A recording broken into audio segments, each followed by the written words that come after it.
welcome everyone to our webinar.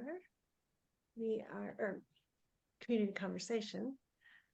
We're also recording webinars behind the scenes, and you will be able to see those later. But if you have not heard a summary of our project before, I'm going to share that with you now. All of bilingual Montessori came about out of struggles and discussions from our founding partners that kept hearing about how to best integrate bilingual education into Montessori schools effectively. And you will see this slide is from the Lead Montessori Conference open space session in Prague back in 2019. And this is the origin of bilingual Montessori. After sharing discussions, we applied for a 3-year grant to support our project, and we launched Bilingual Montessori in February of 2022. And our project, and we received the grant at that time and launched our project. And for the project, we decided to offer a whole school perspective approach that meets the specific needs of different groupings in schools, the Montessori guides, language specialists, and school leaders. And for those 3 different groups, we are developing the grant outcomes in 3 different areas. So we will have a field guide to share with you to support a process of making bilingual Montessori schools and share effective classroom and administrative practices. Second language acquisition information will also be included in the field guide as a goal for supporting bilingual education. We are also working on developing an online training course, which will be based on this field guide to support those in collaboration who want to build and improve their school with a bilingual aspect. And this third thing that we are always working on is the building a community for all of us to engage and to practice and support each other through different activities such as our community conversations, this, and our social media groups. And we have our website, bilingualmontessori.com, which I think you've all been there since you've registered for this. And that's the place where we will be sharing more of these outcomes. This is our team, if you don't know us already. And if you would like to learn more about anyone on our team, you can see that information on our website. So also, each one of you is part of our journey. So keep in touch with us through our website, registering there so you get our newsletters, and through social media. And always let us know your needs and your ideas and your feedback on the project or things that you are going through in your own journey with bilingual education. So we would love to hear from you. You can email us directly from our website. So thank you. And now I will pass this to Mary Kay, who will talk to you about some more specifics about the project update. Mary Kay? Thanks a lot, Amy. And thanks to all of you for coming today. It's great to have a nice sized audience, participating live in the session. We hope that that will make for some interesting discussion questions at the end of the presentation. And for those of you who've read our last newsletter, you already know that this is a big year for us. This is the last year of our Erasmus funding. So what that means is that you're going to start to see a lot more of what we've been working on behind the scenes this year. We're going to start releasing a lot more of our work instead of just talking about it, which I'm sure you'll be glad about. Um, one of the things, and so I'm going to use this little space just to give you what we're calling sneak peeks.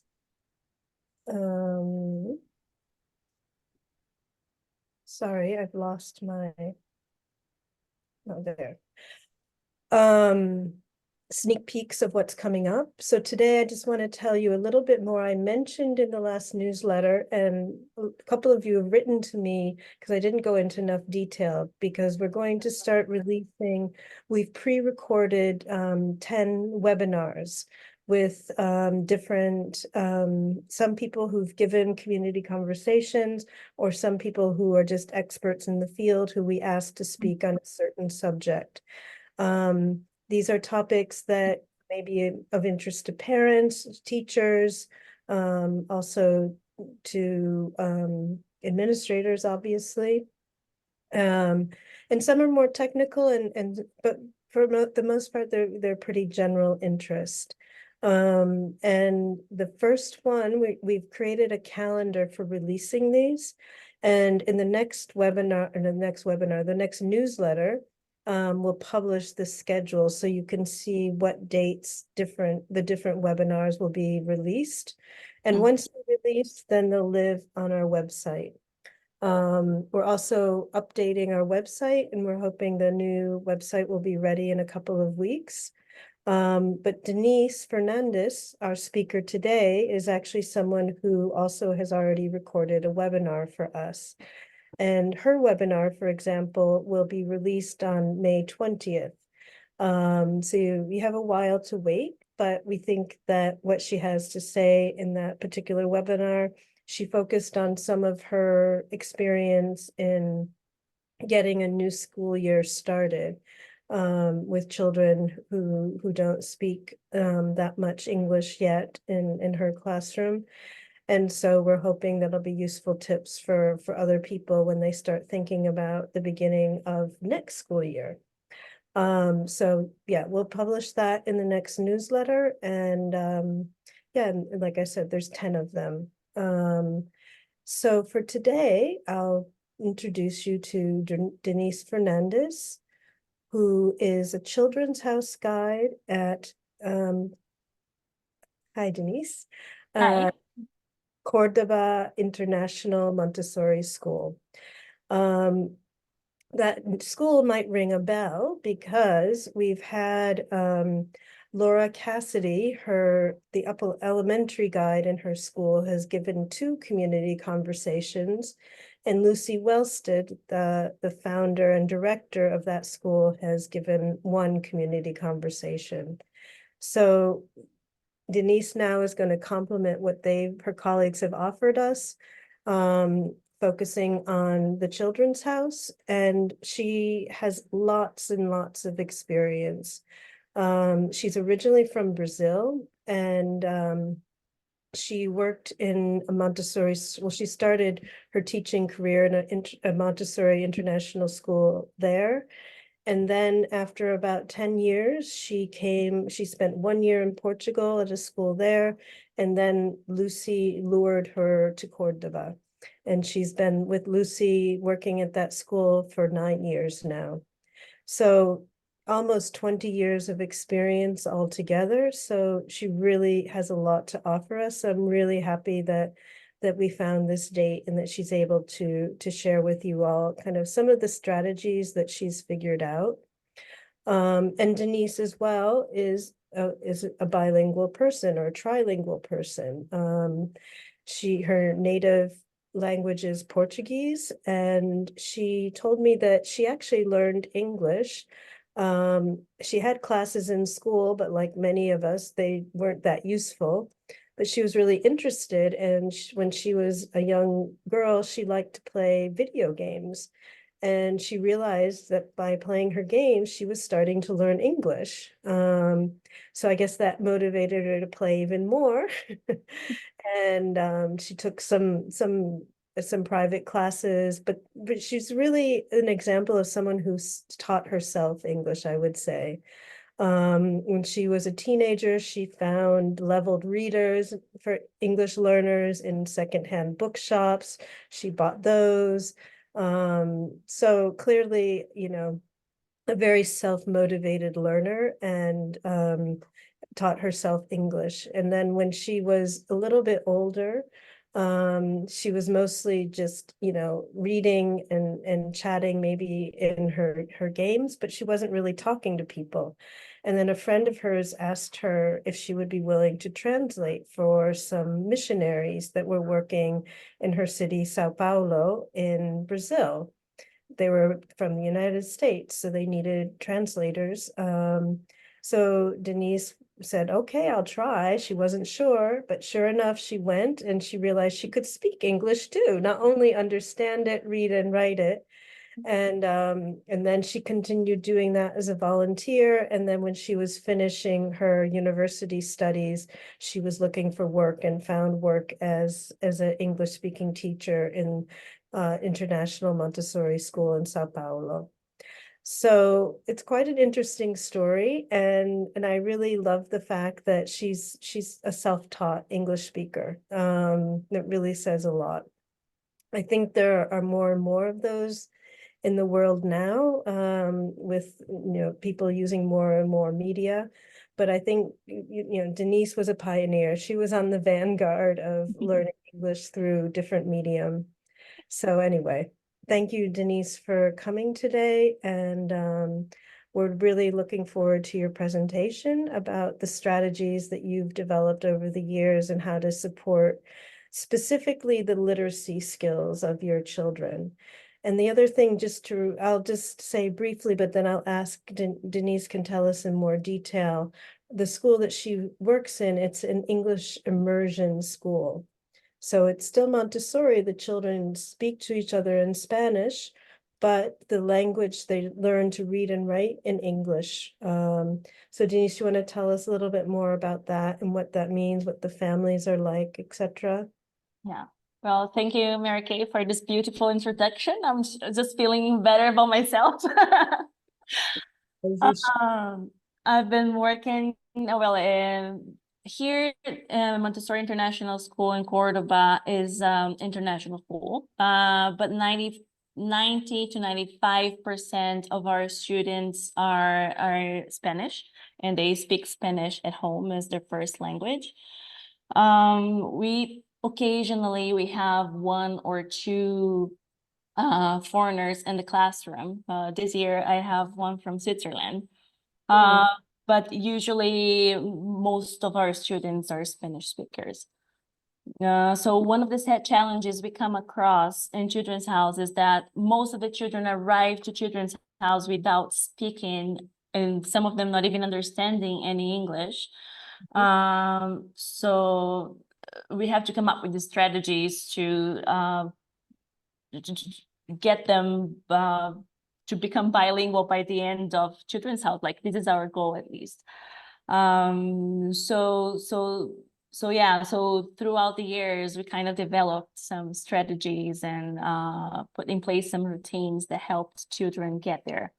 And then the reading program is one of them. So yeah, today you're going to tell us in some detail about the reading program that you established. So do you want to go ahead and start with that? Yeah, so I'm going to share my presentation now. One of the main challenges that we've encountered in children's house is that having children become readers is very difficult. It's very challenging when we are teaching second language learners, because children at this point, they're very into language, but at the same time, it's a language. English is a language they're just learning now. So even though some of them understand English by the time they're 4, they don't have a lot of vocabulary, so they tend not to go back to the language materials as much as a native speaker would. So this is one of the challenges that we have. So they need more practice. They usually don't have as many books in English as they have in Spanish. So most of the children, they have lots of books in Spanish, but not as many in English. So it usually takes them longer to go from reading it word level to go from reading at a sentence level. So these are some of the challenges that we have in Children's House in a second language environment. So then some of the strategies that we've been developing for helping with that is just building a love for reading in the classroom. So here are some of the practical strategies that we came up with. For example, daily read alouds. Not during the work cycle. During the work cycle, sometimes we will read with children, but more in an individual level or in small groups. But we use transition moments, and we use those for reading. So usually when children are just finishing lunch, for example, after that, they get ready to go home, but some children are finished, some are not. So we use this moment to do a co-class read aloud. So one of the things that we've been doing is we established this book bag, which children are very excited about. It's just a fabric bag that one child takes home every day, and they are supposed to bring it back the next day with a book inside. We do not say that Spanish books are not allowed, but we try to encourage them to say by saying that, listen, I don't read in Spanish really well. So if you bring a book in Spanish, you can still show it to your friends, but I won't be able to read to the whole class. And with that, I think we've been encouraging families to buy more books in English and for children to be more interested in books in English. So we also have in our classroom a book corner where we have a few books, 3 or 4 books, and we change them every week to keep children interested. But obviously, most of them cannot read at that level yet. So what we do is we also have a CD player in the book corner with the same books, with like audio versions of the same books that we have on the shelf. So then they can listen to the books while they flip through the pages of the book. And it's interesting how by listening to it, sometimes they memorize sentences from the books and they repeat the sentences in their daily routine. And then the other strategy is obviously the reading program, which is the main topic of this talk.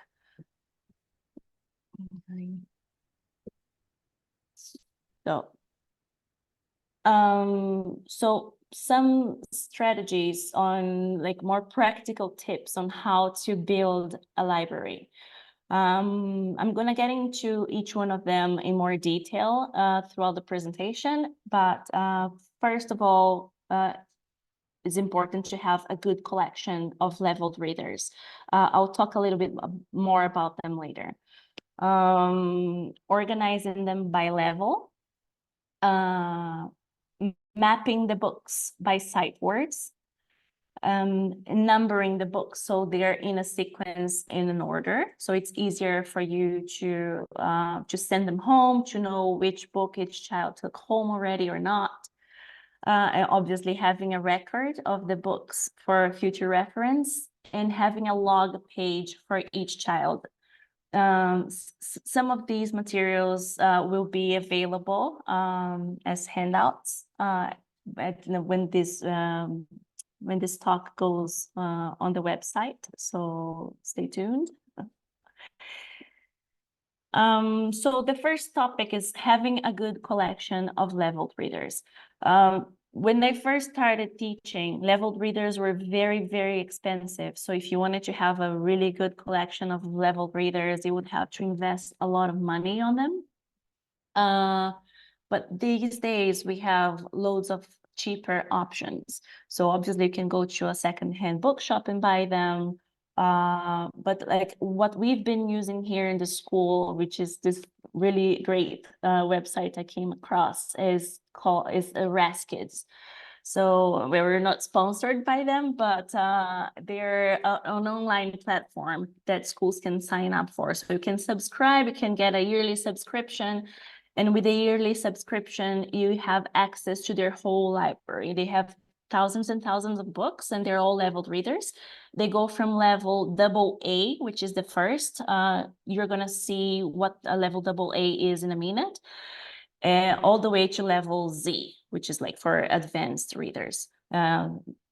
So you can either read the books online, which is not really what we do here, because obviously we're Montessori, and in children's house, obviously we don't have any access to screens in the classroom. But you also have the option to download the PDFs and print them out. So this is what we did here. So we printed them out, and now we have them available on the shelf. So Denise, can you just say a little bit more about what leveled readers are? Because I think since you have been using them since you were a teenager, it's just second nature to you, but some people Yeah. may be as familiar. Okay. Just explain the concept a little bit. Of course, yeah, sorry. So leveled readers are basically books that are divided by levels. So the authors of these books, they try to make them easier to beginners. So for example, our first level would be just phrase level. So for example, I have photos of it at the end of the presentation, but for example, like a AA level book would be something like the dog, the cat. And then the next level would be a sentence like, this is my dog, this is my cat. So as the levels advance, also the structures and the vocabulary gets more complicated and advanced. So children, as they started reading these books, they get familiar with the structures, with the vocabulary, and then they can move on to the next level, and then the next level. And as they move on the levels, they become more proficient readers. Great, thank you. That they're kind of a way to build skills. Yeah. So and then this is how we organize our library in the classroom. Obviously, there are many other ways of organizing the library. This is the way we chose for our classroom. So for children's house, I think the 3-4 levels are the main levels that we use. So I have level AA and one corner, so it goes from left to right, top to bottom, like everything in Montessori. And here in the middle, you can see a little basket with book folders. This is part of the system that we've created for children to take books home and bring them back and read with us every day. So I think just having them organized like this makes your life a lot easier as a teacher, because throughout our day, during our routine, children's house, well, every classroom was children's house is so dynamic, and there's so many things happening at the same time. If you have to stop and look for a specific book, look for the sight word you're looking for, and try to ask the child if they had taken this book home or not, it would be too much. So the more organized you have your shelf, the more successful you will be, because it will be a lot easier for you to keep this going. So another thing that I did, this is not on RAS Kids, the numbers on the books. So if you can see some of these books, they have stickers on the right top corner with the level and with the number of the book. So what I did is I mapped these books by sight words. So I checked which sight words would appear in each book. And I grouped them and I put them in order from the first sight words I wanted children to work with to and moving on until as they moved on levels. So this is a great way to know to find a sequence. So it makes it easier for children to advance on their reading program. So the stickers will also be shared. This page with the stickers will also be shared on the resources. But these, I don't know if Rest Kids now has this option, but when I first started using Rest Kids, they didn't. So I had to go through the books and write down which sight words would appear in each book, and then create a map and put the stickers on. Sorry, Marky, did you want to ask something? That's exactly what I was going to point out, that you did all of this work. I think you mentioned to me that you then later saw it in some other reading series, but you had Yeah. already followed your own intelligence and intuition and realized that this is what you needed to make the books more useful for you with your children. It's just I'm just pointing out because it's very impressive that you did this on your own.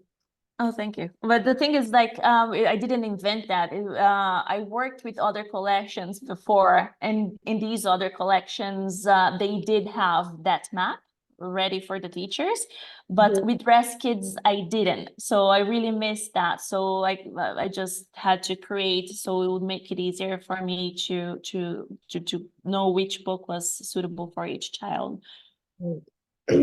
Right. Okay, so this is kind of what it looked like a little bit. So here, it's still handwritten, but I'll type it for the handout. The number of the book, and the title of the book in the middle column, and then the sight words that appeared in the book. And then each child has a log page like this. So it's divided by level with the numbers of the books that I have in the classroom, and I write down the date that the child took this book home. And when they bring it back, then I just put the book away, and then I'll give them a new book for them to take home. I read it with them in the classroom. We're going to see a video about that later. And then they take this book home to read with their parents, to practice sight words with the parents, which is something children are very, very excited about. So this is the first thing they tell me in the morning when they bring their folders back. They're like, "Oh, I brought my folder back, Denise. Like, you have to read with me today." So this is the starter pack. This is what's inside their folders. So there's a folder, like a small A5 folder, the book, of course, an envelope with the sight words. I don't know if you can see there in the picture, but I have on the back of the envelope a little chart with the sight words, like in the order they appear in the books. In a letter for the families, so giving, like, explaining what the reading program is and giving them more instructions on how to read with their child at home.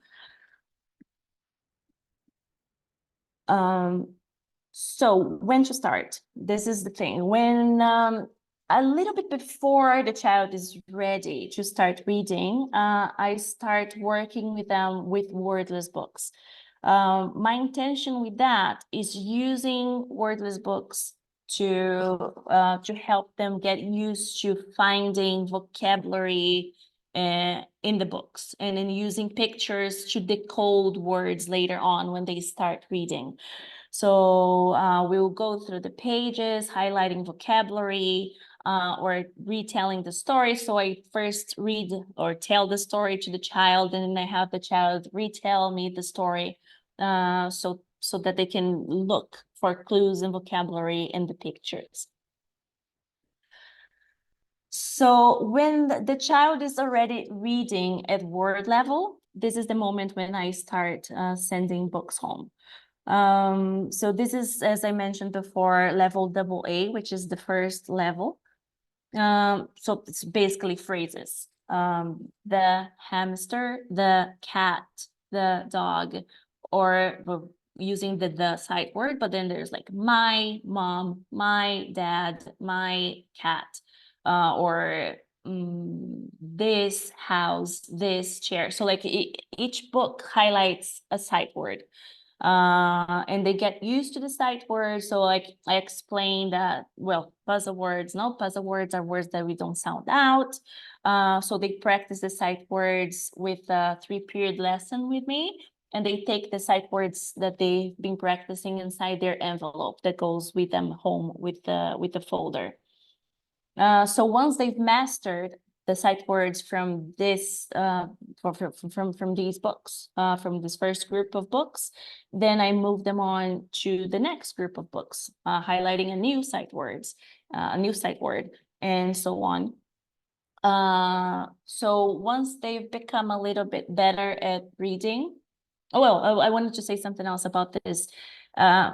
Some parents tell, because at this point the child is reading phonetically, so they're not yet being able to, like, some of them have not even been presented phonograms, so they're reading phonetically, and some of these words are not phonetically.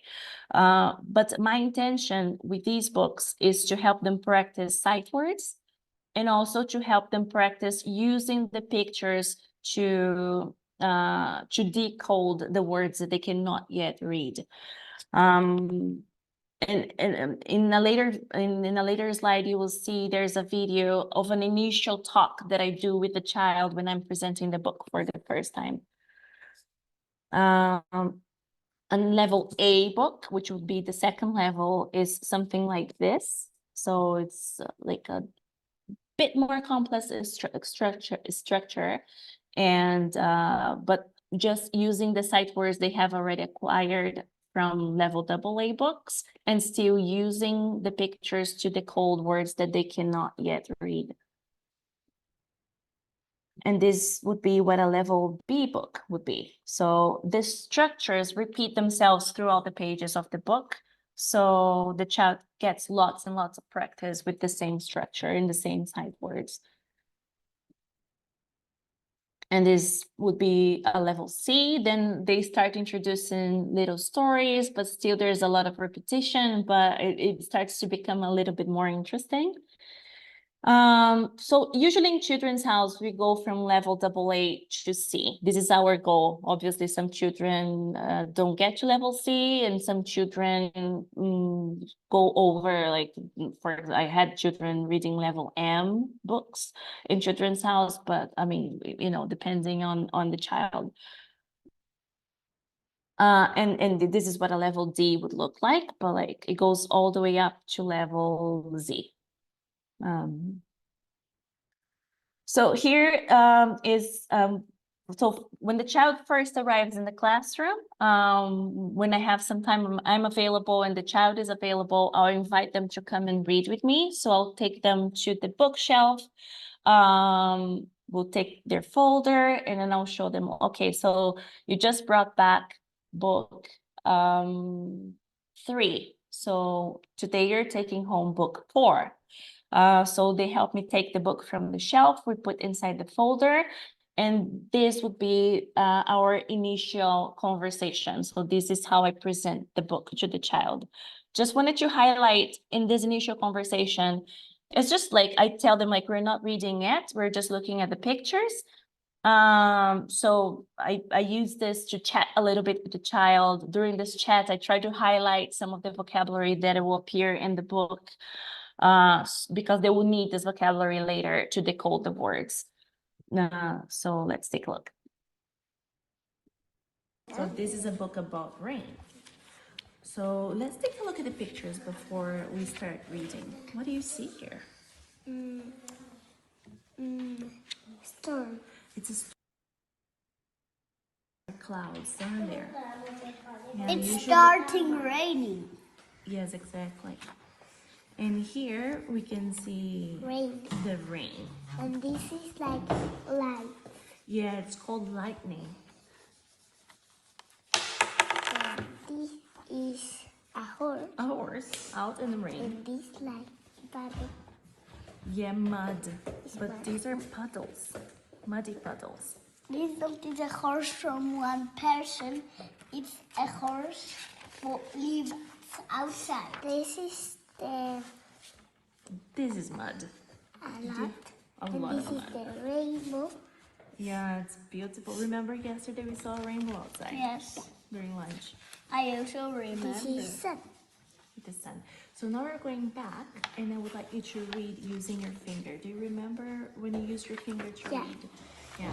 In this book, we're going to see some of these sight words that you already have. For example, this one, I, exactly. And also this one, See. and also this one, That. that. So these are the three main sight words you're going to see in this book. So can you please So from this initial conversation, as I mentioned before, my main focus is on highlighting vocabulary that the child will see in the book. Also, we review some of the sight words that will appear in the book, so they have it fresh in their minds. But usually, when I present a book, I try to present books with sight words the child has already mastered. Oh no, I don't want to play it again. So when I'm reading with the child, we go back to the first page. I always remind children to use their fingers to read because at the same time, I want them to use the pictures to decode the words. I also want them to be conscious about the words that are in the book because this is how we learn how to read faster. No, we read words, not individual sounds. So I always ask them to use their fingers while they're reading to guide their reading. Mhm. So I'm going to share now the other video. That's the reading. I see the clouds.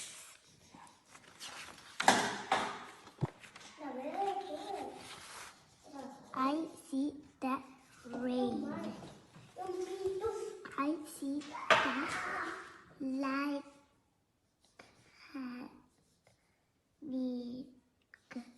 Lightning. Lightning. I see the horse. I see the paddles. I see the mud. I see the rainbow. I see the sun. Thank you. Now we're going to check your sight words. Have you practiced them? Yeah. Okay, so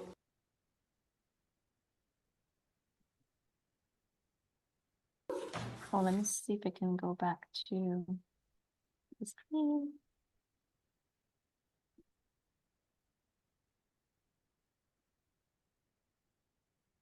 I see the I'm trying to go back to the other slide. And then we have here a presentation. This is more what we typically do in children's house, a 3-period lesson that we do with the sight words that they're practicing with.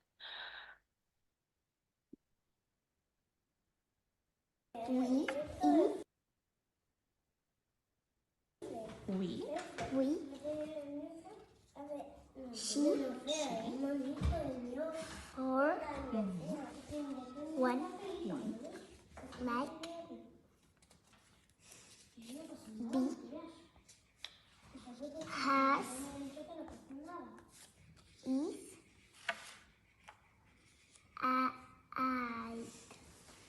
add. But Denise, my mom said you need to repeat one letter. I don't remember. One sight word, one of these sight words. So today, because you know all of those sight words, I'll give you 3 more. Okay. Okay?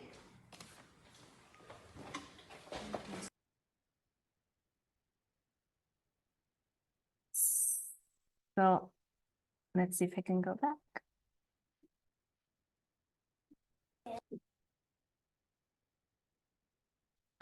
So basically this is how we do the reading with each child. So ideally I would read with each child every day, but sometimes they don't bring their folders back. Sometimes it's just a busy morning for me and for the children who brought their folders back. So, but I try to do it at least twice a week with each child. But this is something that I felt the children felt very, very excited about taking the books home. And then the families also shared with me that they're super excited when they bring a new book home and they want to read to their brothers, they want to read to their parents. One family even shared with me that they found a child in their bedroom reading to their dolls. So they had their dolls sitting down as if they were in a school and they're just reading the book to their dolls. So this is basically about creating this motivation, and then this system makes children very motivated. So it's something that works really well. Let's see, I move on to the next slide. And then another very important thing is to getting parents on board. So usually when the child takes the folder home for the first time, I'll send a letter. This will also be shared in the resources later, explaining what the reading system is, that the child will be taking the books, asking them to help take care of the books, and also that they can keep the books for a few days if they want, but if they want to bring it back the next day, the child can take a new book home after that. And also a few instructions on how to read with their children at home. And another thing is, like, sometimes if I have a big group of children who just started reading at that moment, I will invite parents for a reading workshop. So I just present, it's a really quick one that I just present to parents how to read with their children, or how to do a 3-period lesson to practice their sight words if they want at home. Or if not, if it's just 1 or 2 children who just started reading, I would just invite parents for a quick meeting with me, and then I'll explain to them how to do the reading at home. And one thing that it would be great if you talk about a little bit, and you see it in the videos too, like when you're first going through the book with one of the children, and how, of course, the other ones are curious and they come around and they're listening. And I think to talk about the motivation that the children have, to take books home, to get to that point, because they're not taking books home when they start in the children's house, No. it's a year or so later. So if you could just talk a little bit about that process and how they get very excited about being able to take things home. Yeah, I mean, when they first start in children's house, obviously they don't yet take books home. And then, like any other Montessori material, children will ask to take a book home, and I'll say, listen, you're not ready for this lesson yet. But like, if it's a child who already knows more or less how the classroom works, I will show them the materials they need to work with to get to the point where they can take books home. And that usually motivates them to go through these materials more often than they would if it wasn't for the books. But also, I mean, other children, it's something that's really exciting for them, and the other children see me reading with the child who's reading with me, and they all come, they all want to come and observe, and sometimes they interact, and sometimes like the 2 boys in the video, they'll make comments, they'll ask questions. So when it's finally their turn to take a book home, it's like a super day for them. So they go home super happy. That's the first thing they show to their parents at the gate when they go home. And they treat it as something super special. So it's something they've been waiting for. And I mean, I've never had, like, they take super good care of their reading folders. I think throughout these years, I've never had a child lose their folders. They always bring it back. So yeah, I think it works as a great motivator for children.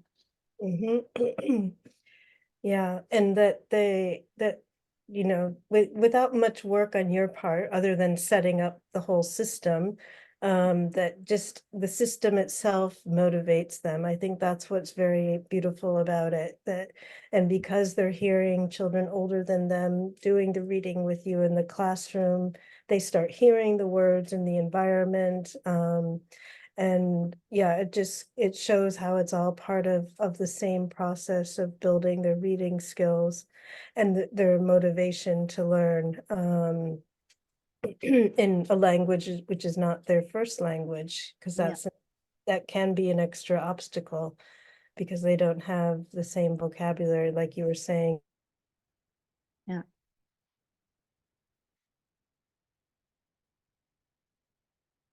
So, yeah, Go ahead. sorry. No, it's just that this is the end of the presentation, really. I don't know if you would have any more questions, or people from the chat have questions. Okay, let's see if we have, well, before we get to questions from the chat, I forgot to do in the beginning, the mentee questions, Denise. I'm very sorry. So I want to do them now before we move to the questions. If that's, Okay. this is the first question. So far only one person is, 2, 3, okay, good. And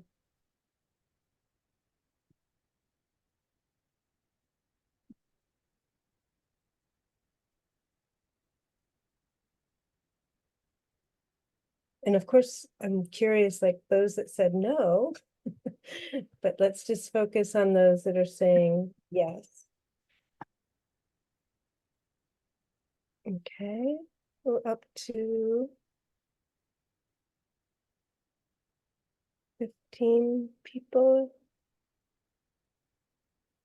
So our second question is, of the 6, do you have a reading system in place this already?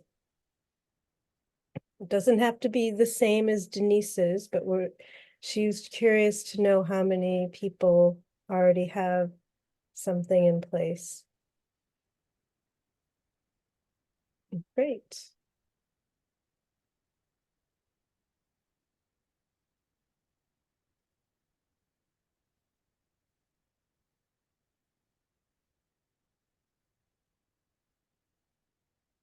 It's fun to watch the columns growing and shrinking. Anyone else want to answer this? No, we'll move on. So I think that we have an interesting jumping off point, because a lot of you do have reading systems already established. So we'll be curious to know what questions you have for Denise about her system, or if you want to share anything about how something that you do is different and maybe you think it might be interesting for everyone else to know about. And like we said, just put the questions in the chat. And while people are thinking, the first question I have here, Denise, is what do you do if the parents don't speak English? How do you involve them? Because I always present the book in the classroom first, the child is more than able to read the book at home. So their role in this case would be just listening to the child read to them, which is something that they love doing, just to show off to their parents how they can read.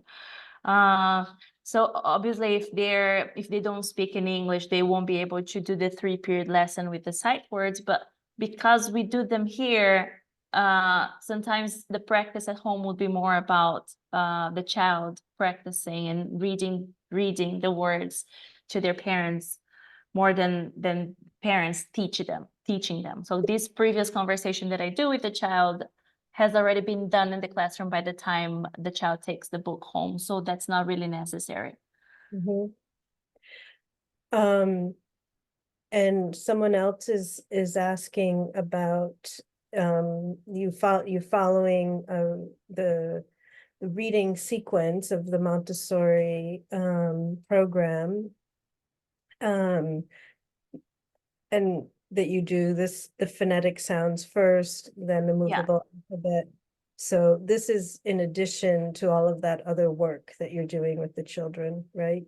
Yeah, exactly. So I just follow the normal Montessori language sequence with the children in the classroom, and that's just additional to it. So but the point where I start is when the child is already reading word level. I will start with level AA books. And before that, we just follow the regular Montessori sequence, a language sequence. Mm-hmm. Someone else has asked if you teach sight words in a group or do you do it one-on-one? What are your thoughts? I do one-on-one. We do have a few activities that sometimes I present to them in pairs for them to practice sight words. So for example, like when they're practicing spelling of sight words, I'll have one child read to the other some of the sight words in flashcards, and the other one has to write the sight words on a chalkboard or something. But no, when I present sight words, I usually present them individually because, well, each child will learn some sight words faster, or so they have acquired some sight words and not others. So usually I do not present them in group settings. Mhm.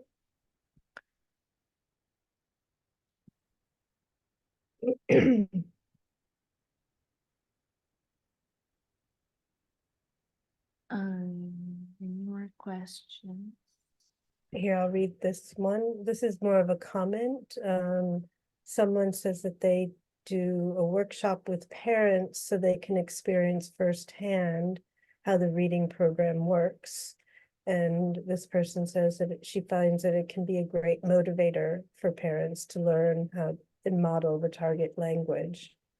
Because you mentioned you do workshops for parents, but I think it's slightly different. Am I right? Yeah, I've done both. I've done workshops with parents. So every year we have language and math workshop for parents in the school. So during the language workshop, we talk about how we teach language in Montessori. So we go over the Montessori sequence and how we present each one of them. And then I try to add the reading system in that presentation. But for every material that we take out, we present to the parents. We always have a parent volunteer for a presentation. So we sit with the parent as if they were a child, and we present the material to them. So yeah, I think I agree with this comment that parents get really motivated when we do workshops like that. Mhm. And someone else asks, at what point do the children start reading in Spanish in your school? Well, not officially in the classroom, in elementary. In children's house, we only have reading materials in English in this school. So it's like an immersion program for children. Some parents share with me that they do start reading in Spanish by themselves at home. So they come to me and say, oh yeah, my child started reading in Spanish. I don't know if I should let them read in Spanish or not. I'm like, if it's spontaneous, if the child just made connections and started reading in Spanish on their own, there's no problem, just let them read. But obviously in the classroom, I don't have any materials in Spanish for them to read. So if they start reading Spanish by themselves, which is quite common, especially when they're around 5, 6, that's not a problem. But we don't have books or any materials in Spanish here in Children's House. Yeah, and I think that's one thing that's particular to Spanish because it's such a phonetic language. And so when they have the vocabulary, then very quickly they can start sounding words themselves. And here's another comment. No, another question, sorry. How can I learn more about this program? How can I implement it in my class? Thank you so much for sharing, Denise. The, I mean, it's there are reading workshops. I think if you look up guided reading on the internet, you're gonna find more info about this. Each school has their own system. This is a system that obviously I did not invent, but it's like a mix and match of systems that I worked with in other Montessori schools where I worked, and non-Montessori schools as well.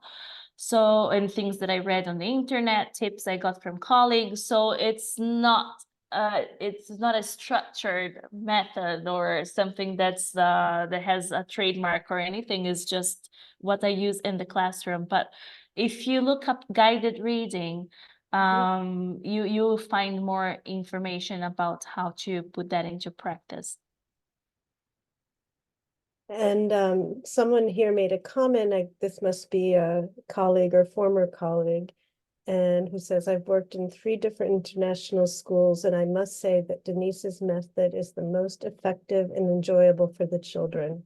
Manon. There you have Love you, Manon.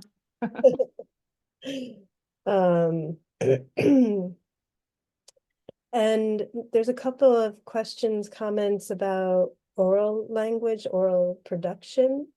Do you have any thoughts about how you encourage that among the children? Yeah, what happens is I talk a little bit more about that in my webinar that's gonna be up on May 20th. But basically one of the tricks that I use when I notice that the child is ready to speak English, I start pretending that I don't understand them, but like not in a rude way, but I go like, oh, can you say that again? No, I didn't understand that. Like you first went home and I missed the rest of it. And they go like, okay, so they speak they tend to try to speak in English. And I say, oh, I'm sorry, because my Spanish is not so good. So if you speak in English, I'll understand a lot better. And then I noticed that the child is already speaking English. From that moment on, I don't let them talk to me in Spanish anymore. I just keep pretending that I don't understand them. Or sometimes even like a joke. When I know that a child speaks English really well and they try to tell me something in Spanish, I'm like, well, what happened to your English? Did you leave it home? Do you have it in your pocket? So that kind of became a joke between the children. They go like, oh, did you leave your English in your pocket? So this is one of the, I think one of the main tips to promote English production in the classroom.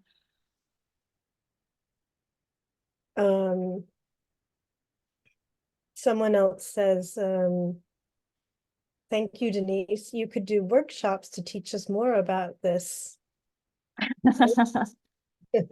Thank you. Something to consider, Denise, for the Oh future. yeah. That would be cool. I just need to organize myself.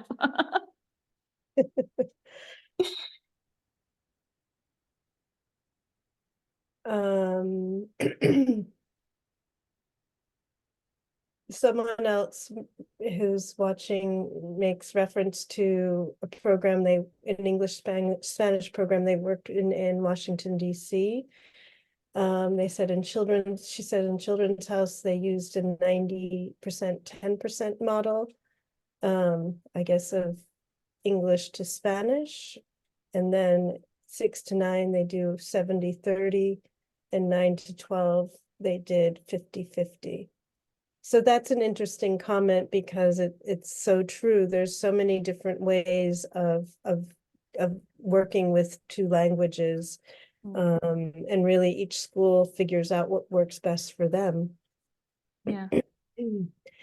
And one funny thing I heard you say in your webinar, we're putting a lot of teasers for your webinar. You were talking about the context of your school again and working with the families. And I started laughing when you mentioned that you try to encourage parents to have their children watch, if they're watching something on TV, to have the parents put it in English. And you said that they don't want to because it's my time to relax. Yeah. Yeah. Subtitles, or listen to Yeah. it in another language. Yeah, and sometimes they say, like, even if you say, like, just for your child, like if you want to watch TV in Spanish, it's fine, but like when your children are watching TV, maybe try to play it in English. And they say, but like, I feel so sorry for them that they will have to watch it in English, as if it was something terrible. And I'm sure you're very good at helping them see that, it's not a punishment for your children. Yeah, yeah, exactly. And again, that's very particular to different places. In some places, it's just the opposite, where it's very natural for the family to watch a show in whatever the original language it is. But yes, in Cordova and Andalusia, it's not. Yeah. Um, Someone else said that they really like the idea of the folders and that can see how that would be very motivating. And another thing that was interesting is then when I asked you, um, you mentioned it a little bit that the children don't lose their folders. They also, have you ever had a book get lost or broken, torn? I have, like, I've been doing this for the past, here in this school for the past 7 years. I have only 2 books that got lost, and I have maybe, I don't know, at least 400 books here on my shelf. So I think that's a great number. There's this really funny story that once one of my children came to me in panic in the morning, and he was like, I looked everywhere in my house for my reading folder, and he was about to cry even. And I cannot find my reading folder. I spoke to my parents. They helped me look. We cannot find it. We are pretty sure we took it home, but I can't. So like almost in panic. And I was like, oh, no problem, no problem. If you couldn't find it, your parents couldn't find it, I will give you a new folder with a new book. You just get back on reading. So I gave him a new folder, a new book, etc. And we kept going with the reading program. A week later, he came super happy the next, like in the morning, with the folder in his hands. And the folder was looking terrible because it had been run over by several cars. So what happened is he had the book in his bag or something, and then he opened the door of the car, the book fell on the street. They didn't notice. And then he was coming to school the other day, and he looked through the window and he saw his folder on the street. And he made his dad stop the car and go back to go get the reading folder, and he brought it back the next day. The spiral of the book was all smashed. It was really funny, but like he was super happy that he found his reading folder. Course. That's great that he actually found it. Yeah, yeah, I was surprised. I was like, it's been lost for a week. Like, how did you find it? Yeah, that shows a passion for reading, I Yeah, guess. yeah. So there's one more question, Denise. How do you combine this work with the sight words with phonogram work? The same way I do with the rest of the Montessori language program. So I follow the sequence. I present the sandpaper letters. When the child has acquired all the sandpaper letters, I'll start presenting the green letters, the green sandpaper letters. And so this is how I do phonograms. And then this sight word goes with the books. I present mainly the sight words with the books. And the rest of the program is more or less phonetic or phonograms and then just the basic Montessori language program. Mhm.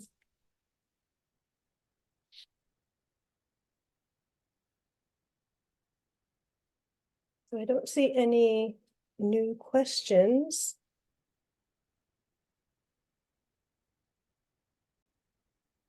That the children find the routine empowering and motivating. How having a bulletproof system and following through with it leads to success.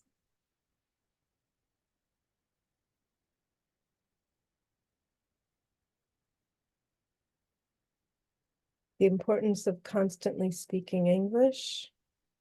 Yeah, that's a good one. And it can be challenging, although I think for Denise, she uses it to her advantage, playing with the children and reminding them that she needs help with, she doesn't speak, her Spanish isn't that good, so she needs them to speak to her in English. The clarity you have when working the program with the children, maintain fidelity to the Montessori method, but making adaptations to the new science of reading.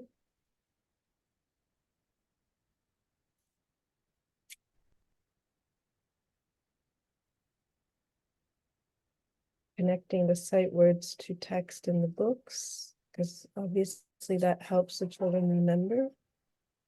Level books and organization to chase the kids' work and folder presentation.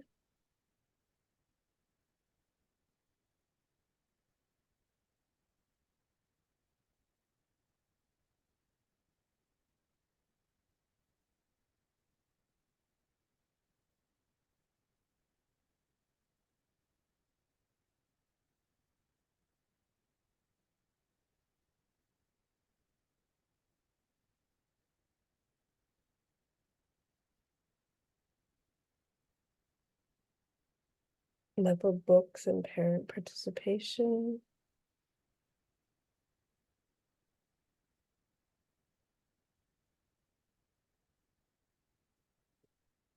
Yep. Well, thank you for all of you who've attended and who've shared your comments, aha moments with us, questions, etc.